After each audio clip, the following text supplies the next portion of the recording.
नमस्कार, मैं मोहम्मद आसिफ और आप देख रहे हैं SPN9 न्यूज़। SPN9 न्यूज़ में आज हम लोग जिक्र करने वाले हैं कि आज राष्ट्रीय कार्यकारिणी की एक नई टीम बनी है जिसमें 309 लोगों को जगह दी गई है, जिसमें कई पुराने नेता भी तमाम हैं और कई नए नेताओं को भी जिम्मेदारियां दी गई है। लेकिन सबसे जो बड़ी बात है वो ये कि इस टीम से, इस कार्यकारिणी से वरुण गांधी और मेनका गांधी को अलग रखा गया है, जिस पे आज हम लोग जिक्र करने वाले हैं कि आखिर इन लोगों को बाहर जो किया गया है, क्यों किया गया है, क्या वजह हो सकती है, आखिर ऐसी क्या मजबूरियां हो गई भारतीय जनता पार्टी के लिए। ये बहुत बड़ा सवाल है जिस पे आज हम लोग जिक्र करने की कोशिश करेंगे।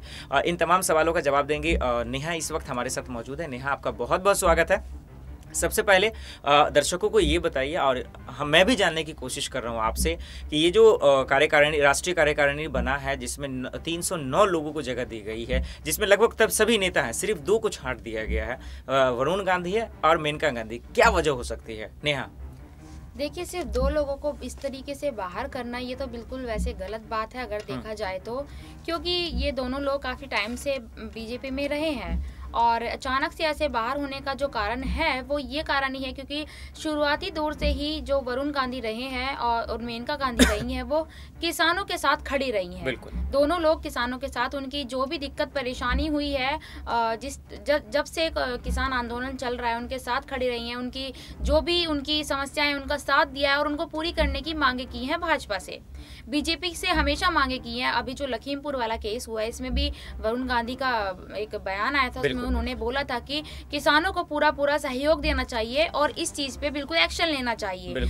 जिसने भी ये जो भी इस मामले में जिस दोषी है उसके खिलाफ बिल्कुल एक्शन होना चाहिए। तो कहीं ना कहीं सबसे बड़ा जो लगता है कारण यही है कि वो किसानों के साथ है और किसानों की साथ होने का कारण मतलब कि अगर कोई भी किसानों के साथ होता है, भाजपा के कोई भी खिलाफ होता है तो उसको बाहर ही फेंक दिया जाता है। चलिए, अब देखना होगा कि आरबी, ये तो खैर नेहा का एक जो है उन्हें लगा कि ऐसा है, लेकिन अब वाकई में एक्चुअल में क्या है ये तो भारतीय जनता पार्टी से ज़्यादा कोई बेटर नहीं समझ सकते। लेकिन एक सवाल ये भी है नेहा, और वो ये कि जिस तरह से मेनका गांधी भी आवाज़ उठाती रही हैं, तो यूपी में चुनाव होने वाले हैं और ऐसे वक्त में जब लोकसभा चुनाव हुए थे तो मेनका गांधी ने बहुत कटाक्ष किया था, विपक्ष के नेताओं पे बहुत वार किया था। वो चाहे आजम खान हो, अखिलेश यादव हो, राहुल गांधी, इन तमाम लोगों को अकेले ये हैंडल कर रही थी, जवाब दे रहे थे। इस पर गैर जिम्मेदाराना बयान भी आए थे जिस पे चुनाव आयोग ने कार्रवाई भी की थी।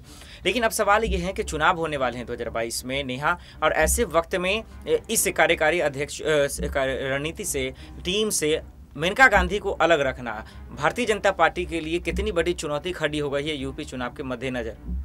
देखिए, हमेशा से ही मेनका गांधी चर्चाओं में रही हैं अपने बयानों को लेकर या किसी भी मुद्दे का समर्थन लेकर हमेशा वो बयानों में रही हैं और वरुण गांधी भी हमेशा बयानों में रहे, चर्चाओं में रहे हैं। और अगर बात की जाए चुनावों की, तो चुनावों में अगर उनको पार्टी से बाहर निकाल दिया जाता है, दोनों लोगों को, मेनका गांधी को, तो अगर वो किसी विपक्षी पार्टी में शामिल हो जाती है तो इसमें साफ साफ चुनावों का नज़र आता है कि क्या हो सकता है। अगर वो विपक्षी पार्टी में शामिल हो जाती है जाके, और अगर कांग्रेस में शामिल हो जाती हैं जाके वो, और बात करें हम उत्तर प्रदेश की, तो उत्तर प्रदेश में अगर वो कुछ अच्छा करती हैं जाके तो उनको मतलब चुनाव में कुछ अच्छा देखने को मिल सकता है, फिर देखने को मिल सकता है। और यही सबसे बड़ी परेशानी हो सकती है कि शायद भारतीय जनता पार्टी के लिए खड़ी हो जाए। अब बिल्कुल जैसा आप करिए। लेकिन एक सवाल और है नेहा आपसे कि आपने देखा ज्योतिरादित्य सिंधिया को बाखूबी आप जानती हैं, पहले वो कांग्रेस में थे, मध्य प्रदेश में कांग्रेस की सरकार थी, लेकिन ज्योतिरादित्य सिंधिया का बगावत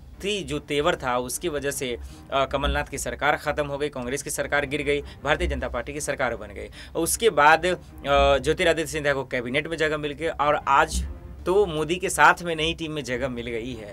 तो उनके इस लगातार प्रमोशन से आपको क्या लगता है कि काम काज को देखकर उन्हें प्रमोशन दिया जा रहा है, या फिर उनकी जिस तरह से पहचान है, उनकी जिस तरह से उनका पकड़ है मध्य प्रदेश में, क्या इस वजह से जगह दिया जा रहा है कि आने वाले वक्त में चुनाव में काम आएंगे? क्या लगता है आपको? देखिए, पकड़ की बात जैसे आपने अभी बोली है, अगर ज्योतिरादित्य सिंधिया की बात करें तो उनकी मध्य प्रदेश में एक पकड़ है, लोकप्रियता भी है उनकी। बिल्कुल। काफी टाइम से वो है राजनीति में, अपने राजनीति यात्रा में काफी टाइम से है। तो इसमें कहीं ना कहीं सब चीज़ों में जो भी ये इस्तीफे हो रहे हैं या फेरबदल हो रही है, पार्टियों से निकाला जा रहा है, पार्टियों में शामिल किया जा रहा है, ये सब कुछ ऑल ओवर जो देखने को मिल रहा है वो सिर्फ चुनावों के लिए देखने को मिल रहा है। इस वक्त जो भी फेरबदल हो रहे हैं, बदलाव हो रहे हैं, लोगों को जो शामिल किया जा रहा है वो सिर्फ अपने चुनावी फायदे के लिए किया जा रहा है। तो अगर ज्योतिरादित्य सिंधिया की बात की जा रही है तो इसमें कहीं ना कहीं चुनाव में फायदा मिल सकता है, बिल्कुल फायदा मिल सकता है। लेकिन नेहा, अगर गौर किया जाए तो वरुण गांधी ऐसा नहीं कि वो आज ही सिर्फ सीएम योगी को पत्र लिखे हैं या नया वीडियो जारी किए हैं। ये लगातार किसानों को लेकर पिछले 1 महीने से आवाज उठाते रहे। लेकिन इस बीच में मेनका गांधी का एंट्री होना, आपको क्या लगता है कि क्या वो भारतीय जनता पार्टी से इस्तीफा दे देंगे? और अगर दे देते हैं तो उनके लिए तो चुनौती आपने बाखूबी बताया किस तरह से परेशानी होगी। लेकिन अगर वो इस्तीफा दे देती हैं और अगर कांग्रेस में आ जाती हैं तो कांग्रेस को कितना फायदा होगा यूपी चुनाव में? देखिए, कांग्रेस को इसमें बिल्कुल फायदा हो सकता है, क्योंकि इस वक्त तो वैसे भी पार्टियां चाह रही हैं कि उधर की पार्टी इस्तीफा दे के इधर आ जाए, इधर की पार्टी इस्तीफा दे के इधर आ जाए, लोग एक दूसरे में शामिल हो जाएं। और अगर वो बीजेपी से इस्तीफा देकर कांग्रेस में शामिल होते हैं, दोनों लोग अगर शामिल होते हैं तो इसमें कहीं ना कहीं, वैसे भी प्रियंका गांधी इस वक्त में उत्तर प्रदेश में कितना अच्छा काम करके दिखा रही हैं। जो इस वक्त में जो दौरे कर रही हैं, वो अपने वहाँ पे लोगों के लिए जो भी कर रही हैं, मिलना जुलना हो रहा है, तो उसको देखते हुए तो लग रहा है कि हाँ, कांग्रेस अपना अच्छा, जो कांग्रेस का जो होने वाला आगे चुनावों में जो नतीजे आने वाले हैं वो कुछ अच्छे ही आएंगे, उनको देख के ऐसा लगता है। तो अगर इसमें मेनका गांधी शामिल हो जाती है तो क्या पता और भी अच्छा रिजल्ट आए।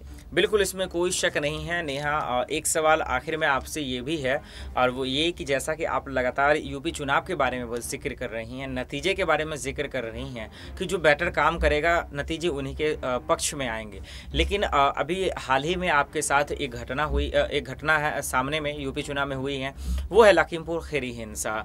आपने देखा कि किस तरह से विपक्षी नेताओं को वहाँ जाने की इजाज़त नहीं थी। लगातार राहुल गांधी, प्रियंका गांधी कोशिश करते रहे। आज अखिलेश यादव वहां जाने वाले थे, चंद्रशेखर, नवजोत सिद्धू, ये तमाम लोग। लेकिन जो जिद राहुल गांधी की वो आखिर उन्हें मिल गई। वहां वो गए भी, पीड़ित परिवारों से मुलाकात की, उन्होंने आश्वासन दिया कि उन्हें जो है कहीं ना कहीं न्याय मिलेगा। तो आपको क्या लगता है कि कांग्रेस पार्टी को इस घटना से, जिस तरह से वो लोग रोल अदा कर रहे हैं, मुलाकात कर रहे हैं, गले मिल रहे हैं, वहां जाकर आश्वासन दे रहे हैं कि न्याय मिलेगा, आवाज उठा रहे हैं, तो आपको क्या लगता है कि किसानों का समर्थन मिलने वाला है राहुल गांधी, प्रियंका गांधी, खास करके कांग्रेस पार्टी को? देखिए, एक बात है कि हर बात के ना दो पहलू होते हैं। बिल्कुल बिल्कुल। ठीक है, अगर हम एक पहलू की बात करें, जिस तरीके से वो वहाँ पे लखीमपुर में जाने की कोशिश कर रहे थे और उनको रोका गया था वहाँ जाने के लिए, वो बिल्कुल गलत है। बिल्कुल। ठीक है, अगर हम ये देखते हैं कि वो मिलना चाहते हैं, क्या पता उनका सच में ही उनसे मिलने का, उनकी दुख को, मतलब उनके दुख को जानना चाहते हैं, उनकी परेशानियों को जानना चाहते हैं। विपक्षी पार्टियां इसमें अंदाजा लगा रही है, चुनाव को अंदाजा लगाया जा रहा है इसमें। लेकिन हम अब ये साफ नहीं बता सकते हैं कि अगर उनको किसानों का समर्थन मिल जाता है और अगर वो इस वक्त में लखीमपुर में जो भी हादसा हुआ है उसमें वो किसानों का साथ देती हैं या उनको किसानों का साथ मिलता है तो चुनाव में उनको फायदा मिल जाता है। अभी ये हम साफ नहीं बता सकते हैं। इसमें बिल्कुल तस्वीरें साफ नहीं है, एक आकलन है, शक के आधार पर चर्चा तो हो ही रही है। लेकिन इस बीच राष्ट्रीय कार्यकारिणी की के लिस्ट से मेनका गांधी और वरुण गांधी को बाहर रखना, अलग करना, लोगों के मन में तरह तरह के सवाल खड़े कर दिए हैं। अब देखना ये होगा कि भारतीय जनता पार्टी ने किस नीयत से, किस वजह से उन्हें अलग रखा है। और अब इस पर यह भी देखना होगा कि वरुण गांधी और मेनका गांधी की क्या राय रहती है, क्योंकि जब तक उनकी तरफ से कोई बयान नहीं आएगा, सिर्फ शक के आधार पर ही बातचीत किया जाएगा कि ऐसा हो सकता है। अब देखते हैं कि आधिकारिक बयान कब आता है। बहुत बहुत शुक्रिया नेहा हमें इन तमाम सवालों का जवाब देने के लिए। फिलहाल के लिए इतना ही, बाकी खबरों के लिए देखते रहें SPN9 न्यूज़। नमस्कार।